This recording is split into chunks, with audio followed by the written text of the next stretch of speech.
nuestro magistrado presidente de la Sala Regional, el doctor Jorge Sánchez Morales, quien va a moderar esta importante mesa. Tenemos al doctor Jaime Cárdenas como invitado de honor también del Tribunal Electoral, a la maestra Claudia Zavala, consejera electoral del INE, y a la visitadora Aide Macedo, a quien también le damos la más cordial bienvenida, visitadora general del Tribunal Electoral. Sin mayor preámbulo, cedo el uso de la voz a nuestro moderador, el magistrado presidente de la Sala Regional Guadalajara. Muy buenas noches, es un gusto para mí y un gran honor que la Sala Superior me haya invitado a poder presentar este libro, Justicia Electoral y Derechos Humanos, incidencia del Tribunal Electoral del Poder Judicial de la Federación en la protección de los derechos humanos. Es un libro que fue coordinado por el magistrado Felipe de la Mata Pizaña, magistrado de la Sala Superior, por Mara Gómez Pérez y por Nicolás Loza Otero. Aquí escriben varios funcionarios del tribunal, así también como algunos académicos que participan en la misma, y del cual se hace un análisis de sentencias relevantes que ha emitido la sala en diferentes temas.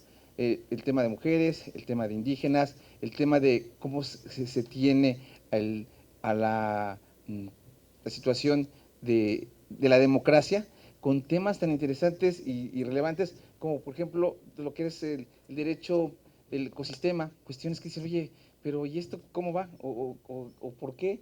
Entonces, redes sociales, situaciones que en su momento lo vamos viviendo día con día, van escribiendo desde un punto de vista particular y pues bueno, este libro es el que nos toca el día de hoy presentar y con una mesa, ¿qué les puedo decir?, de especialistas, con una mesa de gente muy preparada, gente que está así que de primer nivel, tener aquí a Jaime Cárdenas, toda una institución, un hombre que ha trabajado mucho por la democracia en este país. Jaime, es un honor compartir contigo esta mesa y poder presentar este libro. Por supuesto, Aide Macedo Barceina, que es nuestra visitadora en los tribunales, en las salas regionales, y pues también es un gusto, Aide, que aparte ambos escriben parte en este libro. Y dejé al último a mi amiga, la consejera del INE, Claudia Zavala, mi amiga de muchas batallas, una mujer, yo digo que es un honor estar junto de ella, pero aparte de las mujeres más brillantes en este país. En verdad, yo creo que es una mujer brillantísima y que día con día da la lucha. Yo les invito a los hombres y a las mujeres, por supuesto, que la escuchen en las sesiones del INE. Cada vez que va a hablar Claudia Zavala es para guardar silencio y escucharla detenidamente. Es una mujer que perfectamente argumenta, es una mujer muy preparada, es de esas mujeres que no nada más dicen quiero la posición, sino llega a la posición, llega, lo defiende, sabe hacerlo, tiene el don de la palabra, tiene el don de la argumentación, es una mujer brillante. Yo he dicho que es un lujo tenerla como amiga, es un lujo aparte escucharla, y pues también es un lujo para México y para la democracia y para el INE tenerla, porque es una de las pioneras bueno, en el derecho electoral de muchos años, pero que ahora tiene el gran compromiso de trabajar en representación, por supuesto, de México, de las mujeres, por el bien de la democracia. Es un gusto nuevamente, Claudia Zavala, compartir contigo una mesa como es esta. Pues bueno, creo que lo importante ya no es que hable yo, sino que hablen los que han escrito en este libro, que hablen ellos de su experiencia, y dejaré el uso de la voz a Aide Macedo Barceina. Adelante, Aide. Muy buenas noches a todas y a todos los que nos acompañan. De verdad es para mí un honor pues participar en esta edición de la FIL Guadalajara 2019, y pues con mayor razón porque comparto voz y espacio con tres destacados juristas, como lo son la consejera Claudia Zavala, como lo es el doctor Jaime Cárdenas Gracia, y como precisamente pues el magistrado de la Sala Regional Guadalajara del Tribunal Electoral del Poder Judicial de la Federación, el magistrado Jorge Sánchez Morales. La obra que hoy nos reúne, como se desprende de su título, tiene que ver con tres grandes temas: la justicia electoral, los derechos humanos y la incidencia que estos dos grandes temas, la incidencia que ha tenido el Tribunal Electoral del Poder Judicial de la Federación con estos dos grandes temas.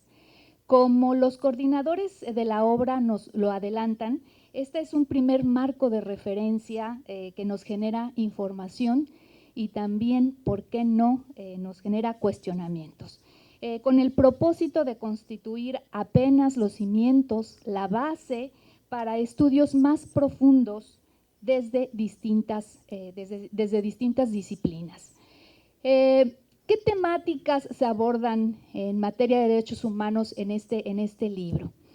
Se abordan casos relacionados con los derechos políticos de las comunidades indígenas, de los migrantes, de los mexicanos por naturalización y con doble nacionalidad, de las personas con discapacidad, de la comunidad LGBTI, de las mujeres, de las niñas, de los niños, de los adolescentes, de las personas, de los adultos mayores, de las personas en situación de cárcel y también incluso de las personas en situación de calle.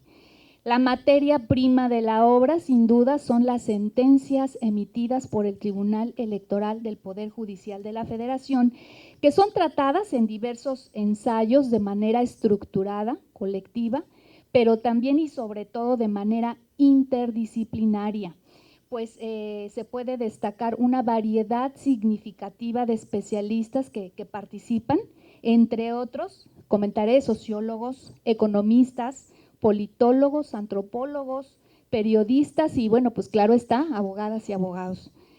El libro también aborda el estudio de casos relacionados con derechos que tienen una particular relevancia para el desarrollo democrático de nuestro país, como es la libertad de expresión, los derechos políticos de asociación, de reunión, de afiliación, el de integración de autoridades electorales, el de acceso a la información pública en materia electoral e incluso los derechos de protección del medio ambiente cuando se trata de propaganda política.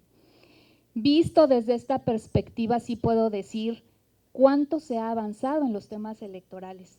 Hagamos memoria y recordemos, Claudia, recordemos cuando el juicio para la protección, Rubén, cuando el juicio para la protección de los derechos político-electorales de los ciudadanos, allá por favor no vayan a hacer, allá por los años 90, en realidad, pues nada más tenía como materia lo concerniente a la expedición de la credencial para votar, ¿no?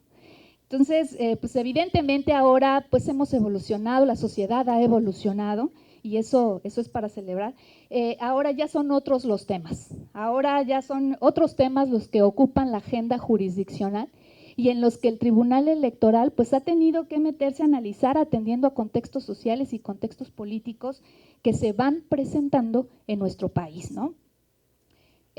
Pues bien, de toda esta serie de temáticas, y si me lo permiten, quisiera referirme al ensayo de mi autoría que contiene el volumen 1 de este libro y que gira en torno a la postura que ha tenido el Tribunal Electoral del Poder Judicial de la Federación en relación con una problemática muy concreta, que es la libertad de expresión vinculada con el ejercicio periodístico, porque estimo que es un aspecto de particular sensibilidad social, dada la importancia que tiene esta libertad en los sistemas democráticos. Ustedes saben que conforme a nuestro orden constitucional, toda persona tiene derecho a la libertad de pensamiento y de expresión, lo que también comprende la libertad de buscar, de recibir y de difundir información en todas sus formas, ya sea de manera verbal, escrita, pues mediante ahora las redes sociales, ¿verdad? También comprende las distintas formas artísticas. Este derecho es fundamental para toda democracia representativa como la nuestra, ya que dota de contenido a la discusión pública y da elementos a la ciudadanía para fomentar el debate de las ideas y en consecuencia para conformar una sociedad más informada, que la habilite para tomar mejores decisiones en beneficio del colectivo.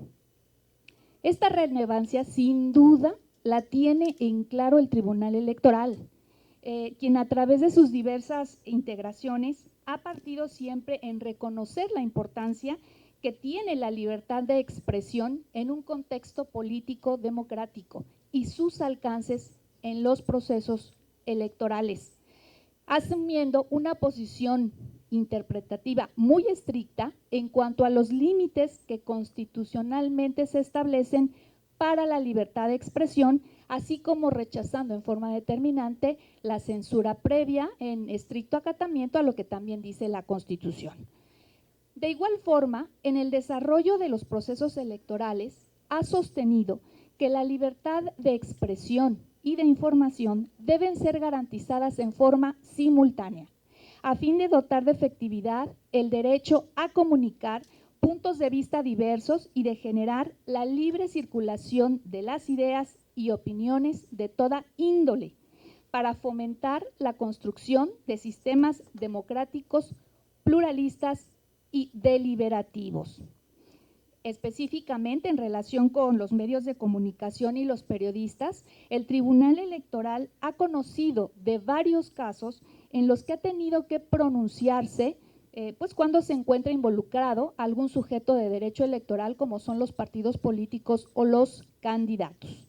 En el ensayo que les comento, analicé 4 sentencias relevantes en esta temática y que se han venido presentando a lo largo de los años 2007, una sentencia de 2009, otra de 2017 y otra de 2018, con el fin de advertir la orientación jurisprudencial del tribunal a lo largo de los años.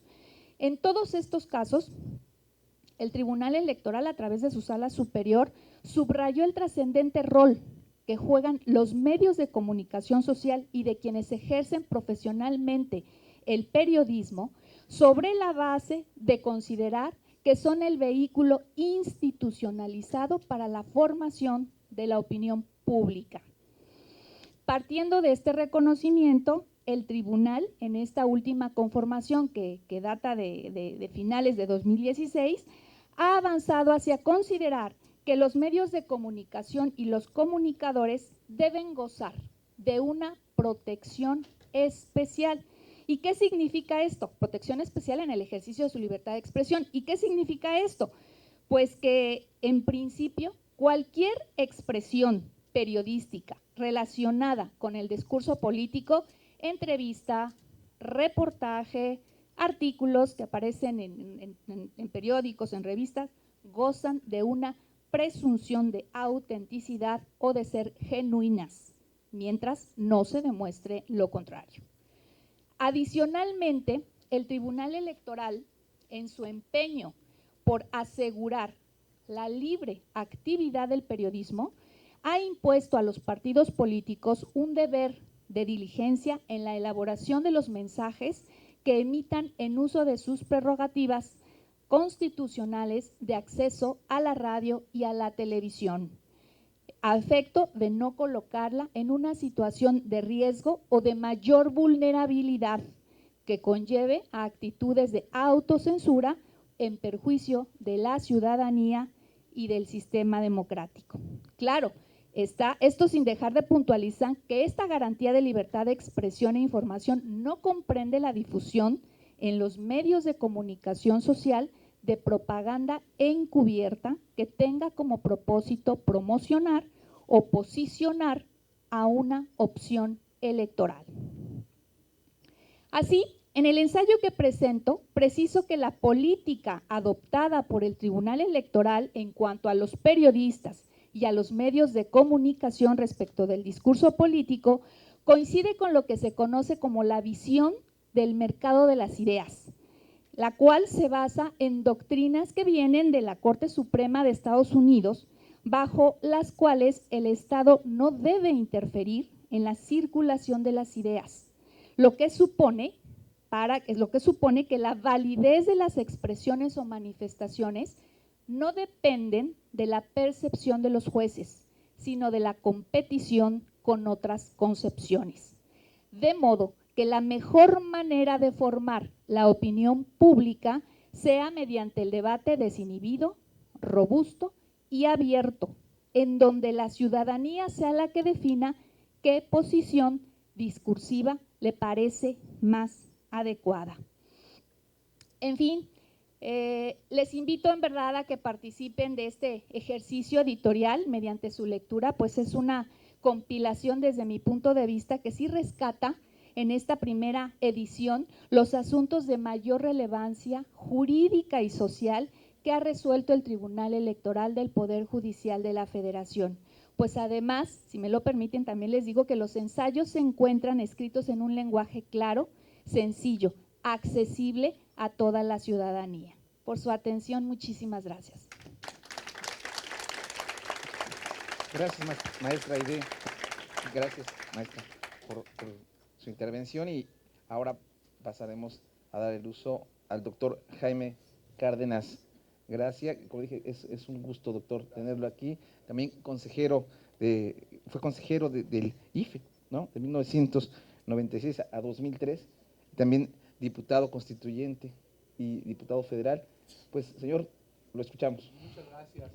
Muchas gracias y muy agradecido por esta invitación del Tribunal Electoral y compartir la mesa con la consejera Zavala, con Aide Macedo y desde luego con el magistrado Jorge Sánchez, presidente de la Sala Regional en Guadalajara, Jalisco, del Tribunal Electoral del Poder Judicial de la Federación, y también con gusto de estar con ustedes, que veo que son muchos estudiantes, mujeres, hombres, jóvenes. Supongo que la mayoría son alumnos o estudiantes de Derecho o de Ciencia Política, espero no equivocarme, bueno, de Ciencias Sociales, eso sí, no creo que haya aquí ingenieros o físicos, nucleares o químicos, tal vez sí, tal vez me equivoque. Pero bueno, me da mucho gusto estar ante un público joven, porque lo que decía la maestra Aide Macedo es muy cierto. En México ha habido un profundo cambio. Ustedes son jóvenes, seguramente han percibido algunas de esas transformaciones, pero quiero decirles que una persona como yo, que tiene 59 años de edad, pues le ha tocado vivir muchas cosas. Cuando yo nací en 1960, México vivía en un régimen totalmente autoritario. ¿A qué le llamábamos o qué se le llama en la ciencia política régimen autoritario? Aquel donde no existe obviamente democracia. Un régimen autoritario es aquel en donde pues existe, no hay libertad de competencia entre los partidos, no hay igualdad de oportunidades entre ellos.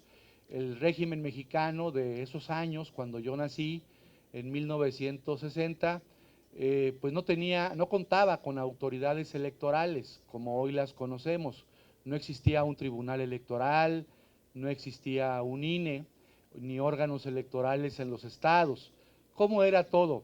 El secretario de Gobernación era el que organizaba los procesos electorales, o sea, el propio gobierno organizaba los procesos electorales, y en los estados de la República el secretario de Gobierno organizaba los procesos electorales.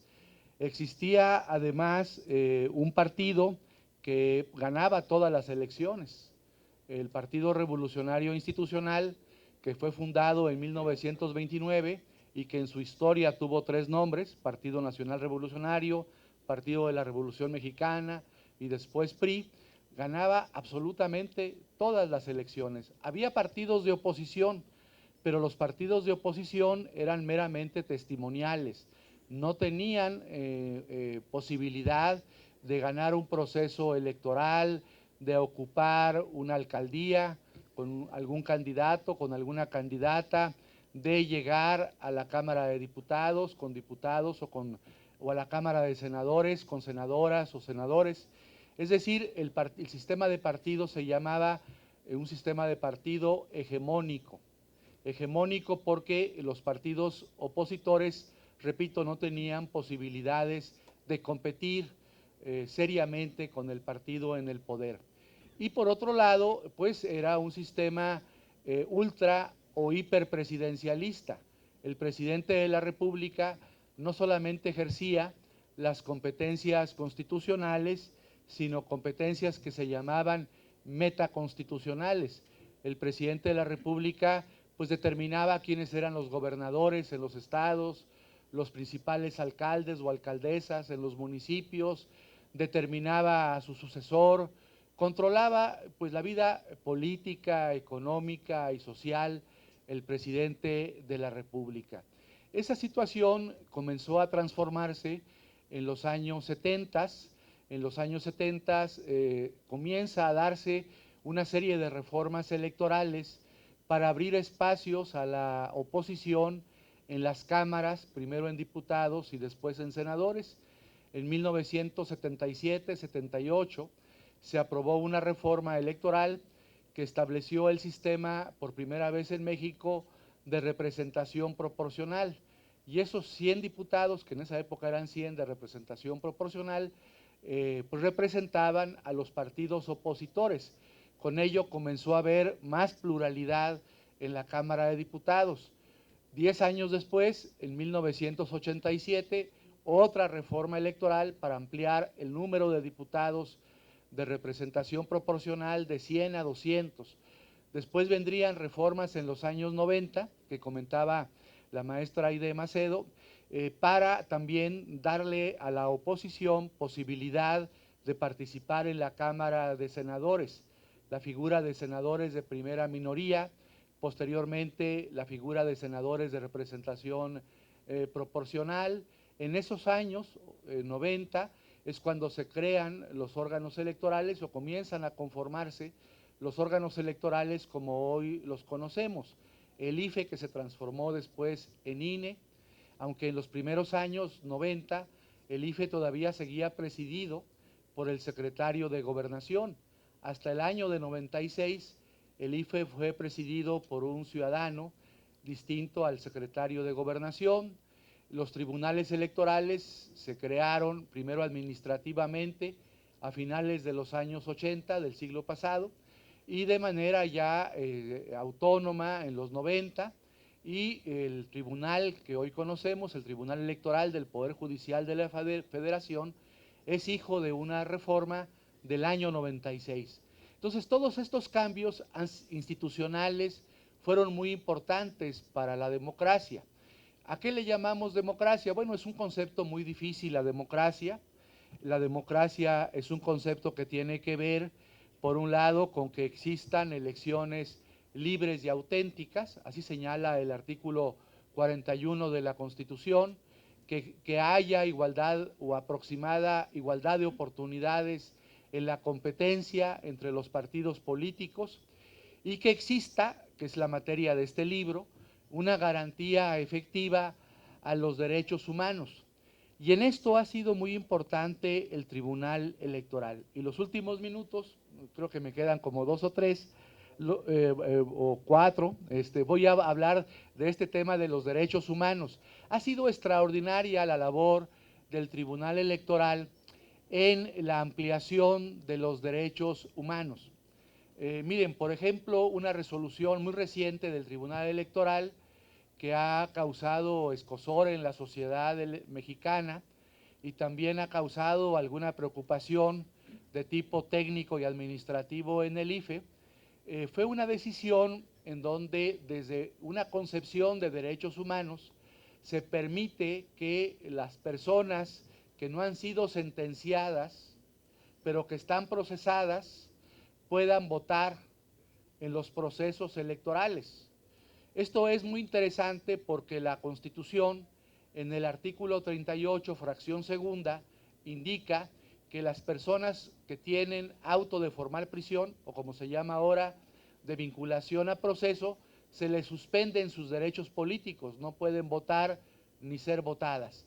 Bueno, el Tribunal Electoral modifica esta determinación, no la modifica arbitrariamente, sino empleando un argumento muy poderoso, un argumento de derechos humanos, de presunción de inocencia, que también es un precepto o un derecho reconocido en el artículo 20 de la Constitución, y el tribunal pondera entre lo previsto en el artículo 38, fracción segunda de la Constitución, que suspende derechos políticos a las personas vinculadas a proceso y que no están sentenciadas, lo pondera con el principio de presunción de inocencia y dice, debe prevalecer la presunción de inocencia. Mientras la persona no esté sentenciada, tiene derecho a votar y tiene derecho a ser votada. Vean el cambio tan importante, tan trascendente.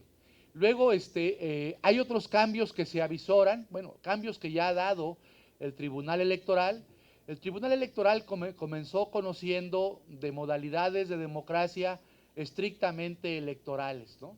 Que se garantizara el voto, que se contaran bien los votos.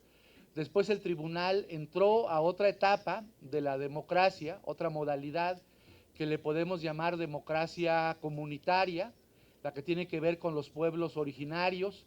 Y por ejemplo, hay muchas decisiones muy importantes del Tribunal Electoral donde se reconoce el derecho a la consulta de los pueblos originarios, donde se reconocen los sistemas normativos de los pueblos originarios, a elegir sus autoridades conforme al propio sistema político de cada comunidad indígena, de cada pueblo originario. Y seguramente en los próximos meses y años, ahora que se han introducido de manera importante en la Constitución y en las leyes las figuras de democracia directa, participativa, deliberativa, como la consulta, como la revocación de mandato, habrá importantes decisiones, yo no tengo la menor duda, del Tribunal Electoral en esas materias. Bueno, para terminar, quiero decirles que a mí me tocó analizar en este libro colectivo un tema muy interesante. Fíjense, aquí el Tribunal Electoral se adelantó a la Suprema Corte, analizó la integración de autoridades electorales, lo que se conoce en el derecho como inconstitucionalidad por omisión. El caso que yo analizo, o los casos que yo analizo, tienen que ver con la integración de autoridades electorales. Les voy a contar brevemente el caso. Era el año de 2011. Estaba por iniciar el proceso electoral del 2012 y en el INE o en el anterior órgano que se llamaba IFE no se había integrado totalmente el órgano electoral. La Cámara de Diputados, que es la que nombra a los consejeros electorales, a las consejeras y consejeros electorales, no había nombrado a 3 consejeros electorales. Y entonces, pues, había problemas, había riesgo, porque si el órgano no llegaba integrado debidamente al proceso electoral, los partidos que perdieran la elección podrían haber impugnado la validez de la elección, haber exigido la nulidad de la elección, porque el IFE no estaba, el Consejo General, integrado por la totalidad de los consejeros electorales. Entonces, bueno, hubo una persona, un diputado, que insistía en que se integrara el órgano electoral de manera completa, pero pues no le hacían caso. Entonces acudió al Tribunal Electoral y dijo: se está violando mi derecho político previsto en el artículo 35, fracción segunda, que establece el derecho a votar y ser votado y a ocupar los cargos de elección popular en los términos que señala la ley. Y entonces le dijo el tribunal: ¿y por qué se viola el derecho de usted a ser votado? Porque no me dejan ejercer plenamente mis funciones como diputado. Como diputado tengo el derecho a participar en la integración de los órganos electorales. Era un caso pues muy difícil, porque casi no había antecedentes, y el Tribunal Electoral al final resolvió que efectivamente se violaba el derecho de ese diputado porque no se le permitía participar en la integración del órgano electoral. Y en diciembre de 2011, ya al 15 para las 12, el Tribunal Electoral le ordenó a la Cámara: Cámara, estás en omisión, no has designado íntegramente al Consejo General del IFE, debes integrarlo. Y la Cámara se vio obligada por el Tribunal Electoral a nombrar a esos 3 consejeras y consejeros electorales, y se pudo ya ir al proceso electoral con el Instituto Federal debidamente instalado e integrado. Entonces vemos cómo el Tribunal Electoral llena las lagunas legales, resuelve conflictos de derechos, resuelve antinomias jurídicas desde una perspectiva de derechos humanos. Hoy en día, y con esto ya termino, para cualquier abogado, si ustedes estudian Derecho o Ciencias Sociales, es muy importante pensar el derecho, cualquier norma, desde la perspectiva de los derechos humanos, desde la dignidad de las personas, desde el principio pro persona, desde la interpretación conforme, que significa, eso de interpretación conforme significa entender la ley desde la visión de la Constitución, tomando en cuenta la Constitución y los tratados, y desde luego maximizando y optimizando los derechos humanos a favor de las personas. Y esto ha hecho en buena medida el Tribunal Electoral. Desde luego ha también cometido errores, ¿no? Es una institución falible, pero su papel, su rol en la promoción de los derechos humanos ha sido extraordinario en los últimos años y ha contribuido a consolidar el sistema democrático de nuestro país. Muchas gracias por su atención.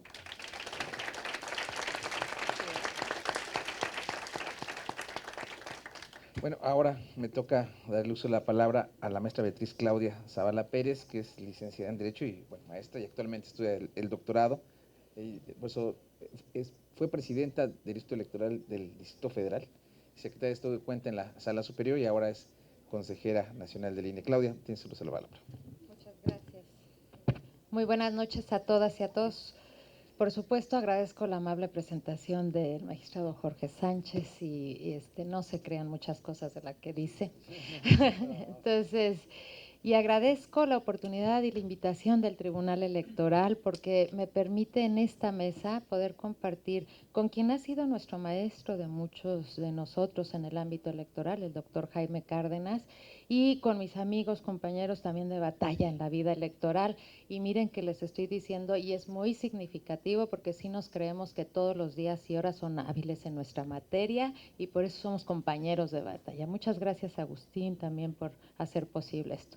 Y a ustedes por estar aquí, por estar presentes, tan jóvenes, mujeres, hombres interesados, y yo les voy a tratar de despertar en ustedes la inquietud de que se acerquen a ver el libro porque por esta situación. Miren, es un estudio multidisciplinario. Ya el doctor Jaime nos dio un panorama histórico en una perfecta síntesis de lo que ha sido el recorrido de la materia electoral. Para quienes empezamos hace tiempo, pues hemos llegado a un punto de un avance extraordinario en nuestra materia. No nos hemos aburrido, eso sí se los puedo decir. Hemos estado siempre a la vanguardia de los temas y avanzando en esos temas. Entonces este libro tiene perspectivas multidisciplinarias. Ya lo decía el magistrado Jorge, escriben sociólogos, escriben antropólogos, ingenieros todavía no tenemos aquí, pero los vamos a tener porque nuestra materia de veras que nos invita a todo eso, O sea, tenemos que romper las fronteras de solo una disciplina. Así somos socialmente, multidisciplinarios. Pero fíjense, la historia nos da, de 1996 hasta 1996, los derechos político-electorales estaban en el limbo. No había un juicio, a diferencia de todos los demás derechos, que estaba el juicio de amparo. En materia electoral no teníamos ese medio de defensa y ahora de garantía que se tenía para los otros derechos. Y eso es muy significativo porque justo en 1996 se da una gran reforma y ahí empieza este juicio que nunca nos imaginamos que iba a llegar hasta a tocar temas de derecho ambiental. Sí, en derecho ambiental, porque está conectado con la forma de hacer propaganda, los materiales de la propaganda en un medio ambiente que nos llama a ser más amables con el medio ambiente. Entonces, nunca, o al menos yo, doctor, yo no sé usted en aquella generación, yo nunca me imaginé que íbamos a llegar hasta acá. Pero afortunadamente estamos en eso, porque efectivamente no solo se reconoció el medio de defensa, hoy tenemos la palpable que hay garantía y esa garantía es muy importante. Fíjense, ¿cuáles son los temas que hoy podemos ubicar en nuestra sociedad contemporánea? Podemos replantear y decir el derecho a la igualdad. El derecho a la igualdad entre hombres y mujeres, el derecho a la igualdad interseccional con otros derechos, con otras conexiones. Van a encontrar aquí artículos que tratan, por ejemplo, el feminismo en el tema, en la intersección pluricultural intercultural, multicultural. Les estoy hablando de temas que nos han ocupado no solo a los abogados, a los antropólogos, a muchas personas que están estudiando y acompañados para esas garantías de los derechos. Pero también, o sea, esa es una primer gran parte. Y la otra gran parte que podemos ver, por ejemplo, si yo les digo, a ver, la niñez y la adolescencia, y ustedes me dicen, oigan, pero si los de 18 años son los que votan, ¿por qué la niñez y la adolescencia? Claro, porque en el mundo no estamos solos, porque aunque sea la materia electoral, ustedes han visto que niñas, niños y adolescentes participan en actos de propaganda electoral, en anuncios de los partidos políticos, y hoy se tiene reconocido el derecho de la niñez y de las juventudes como sujetos de derecho. Y esto nos ha cambiado todo. ¿Por qué? Porque hay un interés superior que defender. Y eso lo vemos en el electoral también. Damos la protección respecto de en qué actos, cómo modelamos esos actos con autorización para proteger a las niñas, niños y niños, incluso de discursos de odio. Y eso también van a encontrar una parte aquí.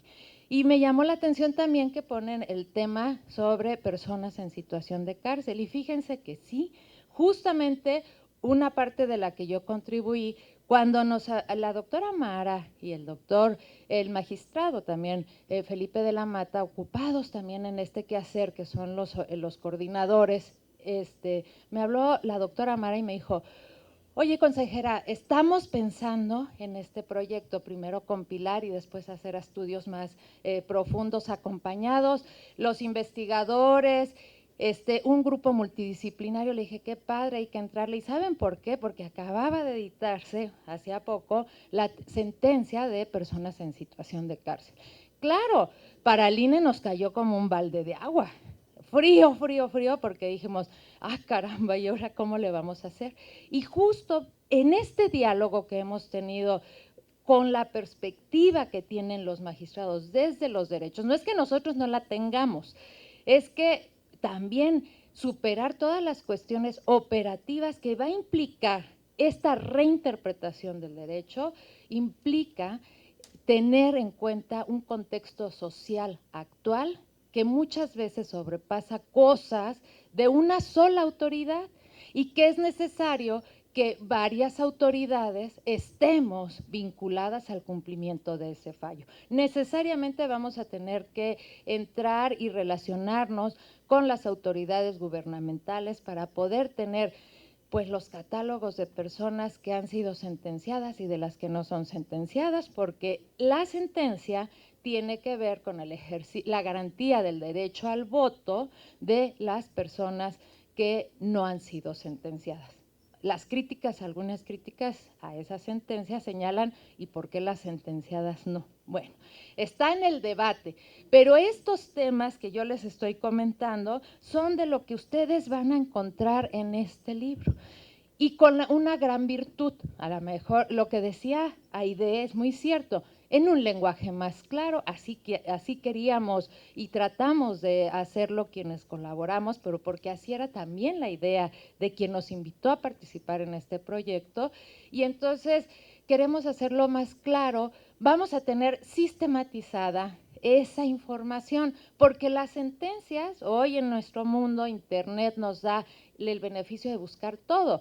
El problema es que en el todo hay cosas que luego no aparecen, hay cosas relevantes que se quedan ocultas y hay muchas que sí aparecen y que no las tenemos presentes. Este libro, ahora 2 tomos, recientemente en la feria del tribunal habíamos presentado y habíamos tenido la oportunidad del primer tomo de presentarlo. ¿Qué fue lo que pasó? Que a muchos de los que participaron aquí, pues no les ganaron los tiempos, pero hoy ya tenemos los 2 tomos, los 2 volúmenes. Y esto nos nutre a ti si eres abogado, a ti si eres politólogo o simple y sencillamente una persona que quieres conocer hasta dónde es el derecho electoral, hasta dónde puede llevar. Y ojo, es tan relevante que lo conozcamos porque en nuestra sociedad, todos y todas, ustedes jóvenes, nosotros más grandecitos, por no decir otro término, ¿qué es lo que estamos invitados a hacer hoy? ¿Qué nos exige hoy la sociedad democrática? No podemos dejar de participar. Estamos obligados a participar desde nuestras identidades, desde nuestras convicciones, desde el lugar que ocupemos, si somos estudiantes, hijos, padres, desde el lugar que ocupemos. La única condición para construir la sociedad democrática es que participemos de forma libre e informada. Y hoy el tema de libertad de expresión, el tema de redes, todo de redes sociales, del mundo informático, todo eso lo van a tener actualizado por lo menos en el ámbito, o como hemos visto, el derecho desde lo electoral. Y déjenme decirle, ustedes lo van a ver en el primer capitulito, que siempre, y aquí el doctor Cárdenas también ya lo señaló, el Tribunal Electoral ha sido la vanguardia. Desde antes de 2011 ya se aplicaba control de convencionalidad, ya se hacía un ejercicio como el que hoy estamos viviendo. Espero que les haya dejado la inquietud de leer estos dos volúmenes, de ratitos en ratitos, un chiquito y un chiquito, no es de que nos lo echemos todo. Hoy dejé picado a mi compañero del lado del avión, así que le dije, pues si quiere, en el tribunal lo podemos conseguir. Los invito a que lo lean con mucho gusto, de verdad que van a aprender mucho. Muchas gracias.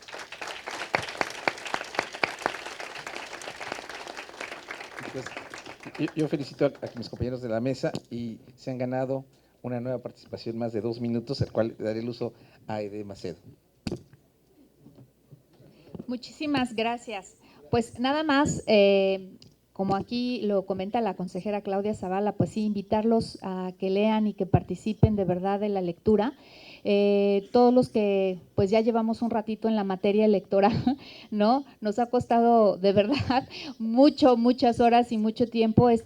Como lo dije en mi primera participación, la materia prima son las sentencias y en las sentencias pues participamos los que estamos, bueno, Claudia, que también tuvo una trayectoria muy importante dentro del Tribunal Electoral del Poder Judicial de la Federación, aquí mi querido Rubén Rojas Bertis, que también, bueno, pues desde años que ya llevamos en la materia electoral y que pues aprendemos, conocemos, nos informamos de los asuntos concretos que se van presentando día a día. Es decir, la labor del Tribunal Electoral no es, o más allá de hacer disertaciones en abstracto, lo cierto es que se nos presentan los casos concretos y con base en esos casos concretos tenemos que presentar pues en nuestra labor de secretarios de estudio y cuenta, pues un proyecto, ¿no? De cómo vemos. Y entonces en ese tipo de asuntos hemos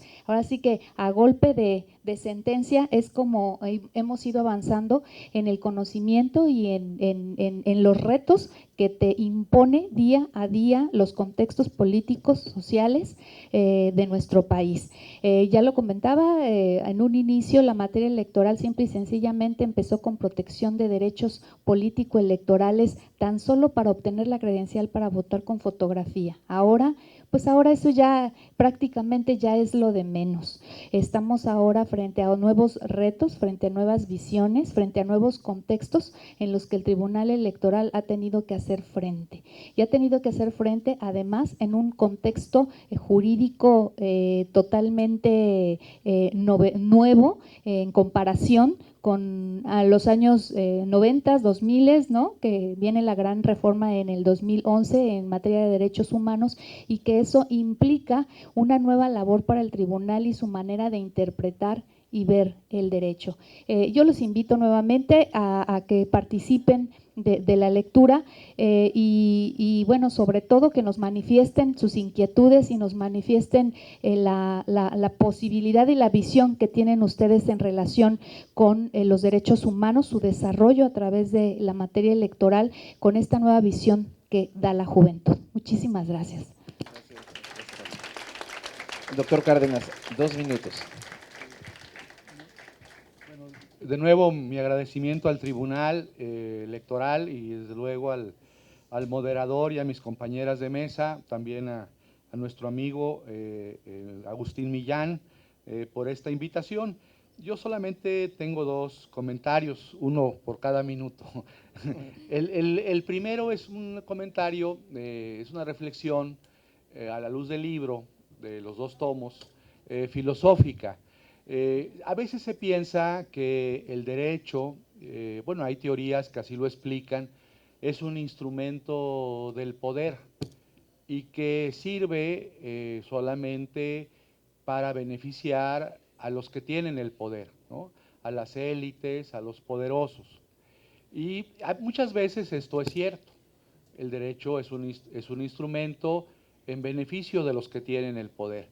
Pero creo que gran parte de las decisiones que se comentan en estos 2 tomos demuestran que hay otra cara del derecho, ¿no? La cara de la transformación. El derecho puede ser un mecanismo para cambiar la realidad. Piensen, por ejemplo, en algunos temas. A la luz de lo que dijeron mis compañeras de mesa, estaba pensando en algunos temas. Por ejemplo, en materia de género, ¿no? Ustedes saben que este año se aprobó una reforma muy importante a la Constitución que establece la paridad de género, para que en todas las instituciones públicas el mismo número de mujeres pues exista con el de los hombres. Fíjense el recorrido que hemos tenido en las últimas décadas. En 1953, o sea, 60 años, ya voy a concluir, se reconoció el derecho a las mujeres a votar. Quiere decir, en el siglo XIX las mujeres no podían votar. Durante la primera mitad del siglo XX las mujeres no podían votar. A partir del año 53 pudieron votar. Y ahora no solamente tienen el derecho a votar, sino a tener una representación igual a la de los hombres en las instituciones públicas. De ahí la fuerza transformadora del derecho que está contenida en las resoluciones del Tribunal Electoral que se comentan en estos 2 tomos. Muchas gracias.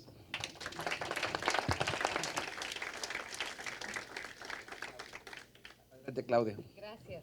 Tenemos un minuto y en un minuto solo les voy a agradecer porque hayan estado aquí, por su interés de participar en esto y de verdad, no olvidemos, la sociedad la construimos cada uno de nosotros y de nosotros depende de cómo sea nuestra sociedad. Hoy México nos requiere unidos y participativos. Muchas gracias. Muchas gracias a los que están en la mesa, muchas gracias a los que nos asisten. Yo aprovecharé los últimos 10 segundos para decirles que visiten nuestro stand, que lo conozcan nuestras publicaciones. Gracias a todos por esta tarde.